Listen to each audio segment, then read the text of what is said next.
You're listening to Systemic Error Podcast. The failure was designed.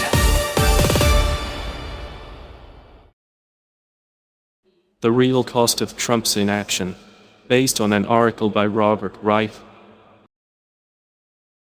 The real budget is the one written by power. The budget fight is the screen. The source starts with familiar fiscal theater, military spending versus social need, deficit torque versus priorities. That is the distraction. The real story is not what Washington cannot afford. It is what the people with power are choosing to fund, ignore, and reward.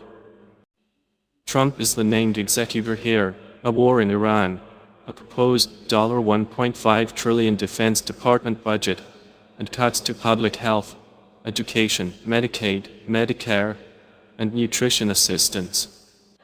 That is not an accident of governance. It is a governing program. Who actually decides? The institutional power is not abstract. It sits with the White House, the defense apparatus, the fossil fuel industry, the AI firms, and the billionaire class that buys access to both parties' most pliable officials. The source is right to identify Trump and his backers. The sharper point is that the harm is enabled by a coalition, not a lone strongman. That coalition knows exactly what it is doing.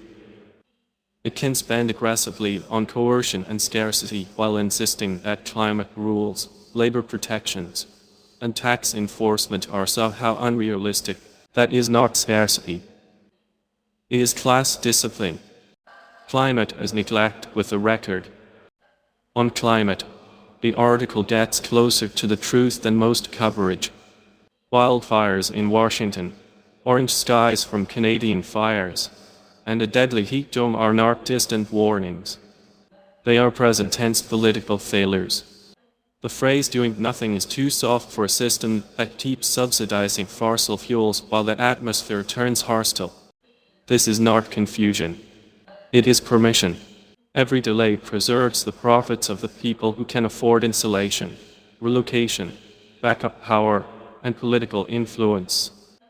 Everyone else gets smoke, heat, and a ruined summer.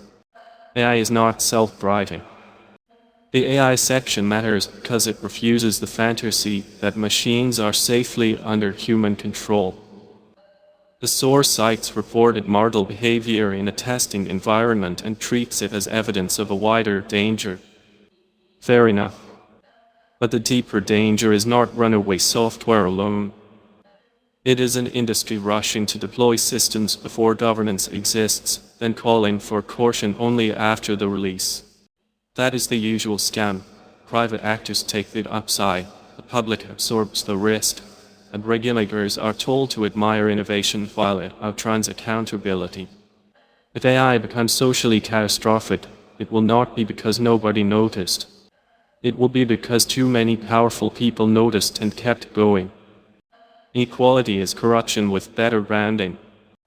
The source is strongest on inequality when it starts treating it as a number and names the consequence, corruption. Billionaire wealth rising to monarchical levels is not just a distribution problem. It warps lawmaking, taxes, and regulation.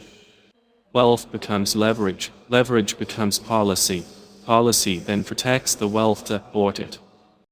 That is how political capture works in plain sight. The rich do not merely influence lawmakers. They narrow the menu of what lawmakers feel safe doing. Then the public is told the resulting paralysis is prudence. The pattern is the point. The larger pattern is brutally consistent. Power concentrates, risk is socialized, and responsibility is deflected downward. The weak are asked to adapt. The powerful are asked to be patient.